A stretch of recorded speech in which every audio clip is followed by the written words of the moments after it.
भागवत पुराण षष्ठम स्कंद 12वां अध्याय वृत्तासुर का वध।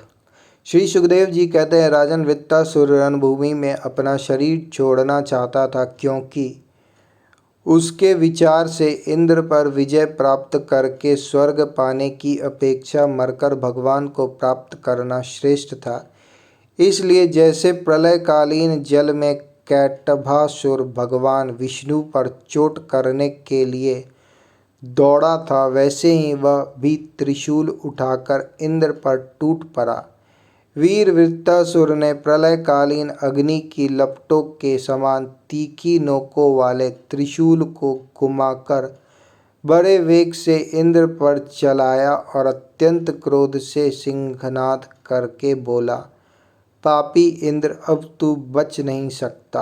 इंद्र ने यह देखकर कि वह भयंकर त्रिशूल ग्रह और उल्का के समान चक्कर काटता हुआ आकाश में आ रहा है, किसी प्रकार की अधीरता नहीं प्रकट की और उस त्रिशूल के साथ ही वासुकी नाग के समान वृत्तासुर की विशाल भुजा अपने 100 गांठों वाले वज्र से काट डाली। एक बाँह कट जाने पर वृत्तासुर को बहुत क्रोध हुआ। उसने वज्रधारी इंद्र के पास जाकर उनकी ठोड़ी में और गजराज ऐरावत पर परीघ से ऐसा प्रहार किया कि उनके हाथ से वह वज्र गिर पड़ा। वृत्तासुर के इस अत्यंत अलौकिक कार्य को देखकर देवता, असुर, चारण, सिद्धगण आदि सभी प्रशंसा करने लगे, परंतु इंद्र का संकट देखकर वे ही लोग बार बार हाय हाय कहकर चिल्लाने लगे। परीक्षित वह वज्र इंद्र के हाथ से छूटकर वृत्तासुर के पास ही जा पड़ा था, इसलिए लज्जित होकर इंद्र ने उसे फिर नहीं उठाया। तब वृत्तासुर ने कहा, इंद्र, तुम वज्र उठाकर अपने शत्रु को मार डालो, यह विषाद करने का समय नहीं है।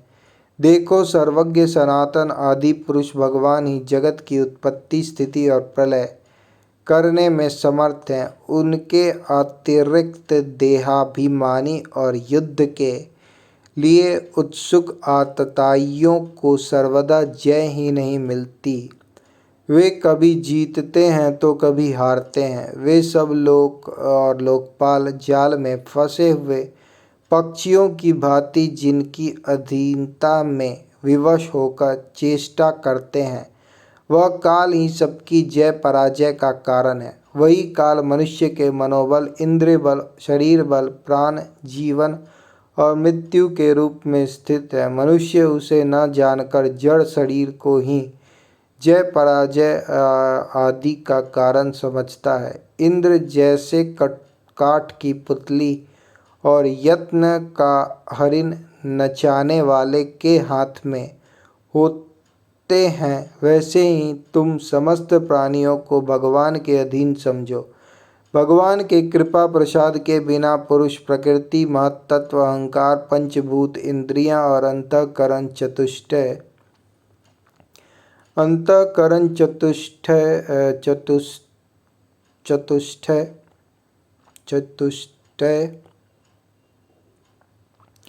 ये कोई भी अंतःकरण चतुष्टय से मतलब है मन, बुद्धि, चित्त, अहंकार।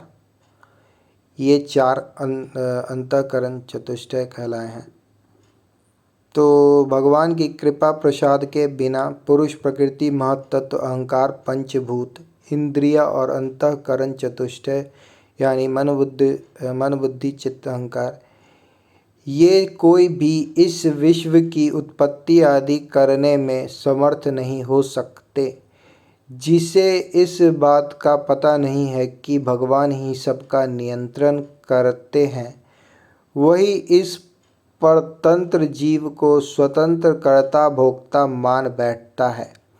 वस्तुतः स्वयं भगवान ही प्राणियों के द्वारा प्राणियों की रचना और उन्हीं के द्वारा उनका संहार करते हैं। जिस प्रकार इच्छा न होने पर भी समय विपरीत होने से मनुष्यों को मृत्यु और अपयश आदि प्राप्त होते हैं, वैसे ही समय की अनुकूलता होने पर, इच्छा न होने पर भी उसे आयु, लक्ष्मी, यश और ऐश्वर्य आदि भोग भी मिल जाते हैं। इसलिए यश, अपयश, जय पराजय, सुख दुख, जीवन मरण, इनमें से किसी एक की इच्छा अनिच्छा न रखकर सभी परिस्थितियों में समभाव से रहना चाहिए।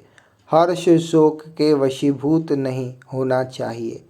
सत्व, रज और तम ये तीनों गुण प्रकृति के हैं, आत्मा के नहीं। अतः जो पुरुष आत्मा को उनका साक्षी मात्र जानता है, वह उनके गुण दोष से लिप्त नहीं होता। देवराज इंद्र, मुझे भी तो देखो, तुमने मेरे हाथ और शस्त्र काटकर एक प्रकार से मुझे परास्त कर दिया। फिर भी मैं तुम्हारे प्राण लेने के लिए यथाशक्ति प्रयत्न कर ही रहा हूँ। यह युद्ध क्या है? एक जुए का खेल। इसमें प्राण की बाजी लगती है, बाणों के पासे डाले जाते हैं और वाहन ही चौसर है।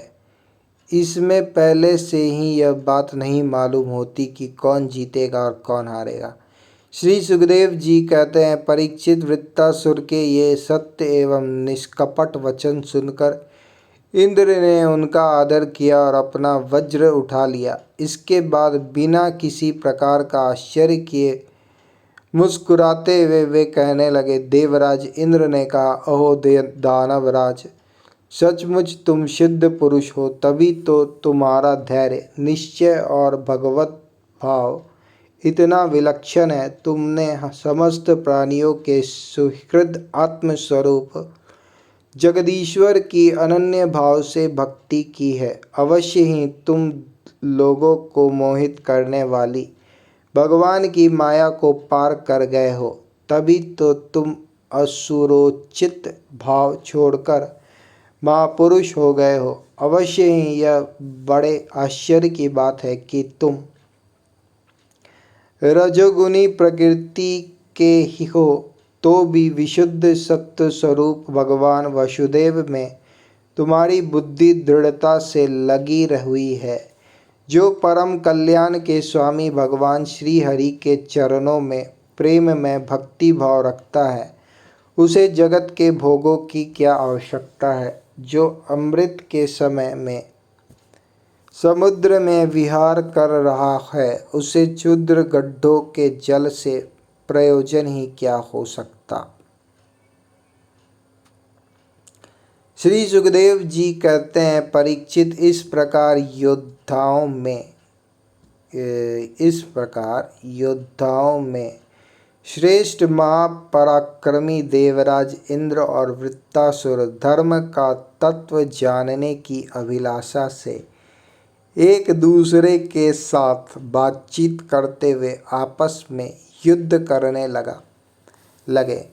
राजन, अब शत्रुसूदन वृत्तासुर ने बाएं हाथ से फौलाद का बना हुआ एक बहुत भयावना परीघ उठाकर आकाश में घुमाया और उसने इंद्र पर प्रहार किया।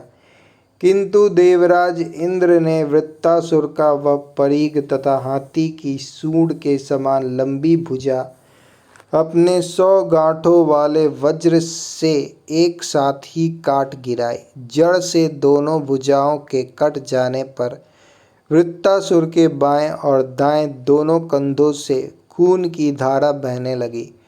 उस समय वह ऐसा जान पड़ा मानो इंद्र की वज्र की चोट से पंख कट जाने पर कोई पर्वत ही आकाश से गिरा हो। अब पैरों से चलने फिरने वाले पर्वतराज के समान अत्यंत दीर्घकाय वृत्तासुर ने अपनी ठोड़ी को धरती से और ऊपर के होठ को स्वर्ग से लगाया तथा आकाश के समान गहरे मुंह, सांप के समान भयावनी जीव एवं मृत्यु के समान कराल दाढ़ों से मानो त्रिलोकी को निगलता अपने पैरों की चोट से पृथ्वी को रौंदता और प्रबल वेग से पर्वतों को उलटता पलटता वह इंद्र के पास आया और उन्हें उनके वाहन ऐरावत हाथी के सहित इस प्रकार लील गया, जैसे कोई परम पराक्रमी और अत्यंत बलवान अजगर हाथी को निगल जाए। प्रजापतियों और महर्षियों के साथ देवताओं ने जब देखा कि वृत्तासुर इंद्र को निगल गया, तब तो वे अत्यंत दुखी हो गया और तथा हाय हाय बड़ा अनर्थ हो गया यों कहकर विलाप करने लगे। बल दैत्य का संहार करने वाले देवराज इंद्र ने महापुरुष विद्या नारायण कवच से अपने को सुरक्षित कर रखा था और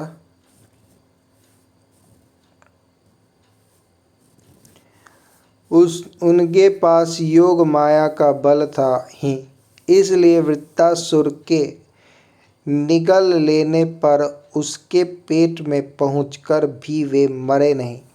उन्होंने अपने वज्र से उसकी कोख फाड़ डाली और उसके पेट से निकलकर बड़े वेग से उसका पर्वत शिखर के समान ऊंचा सिर काट डाला।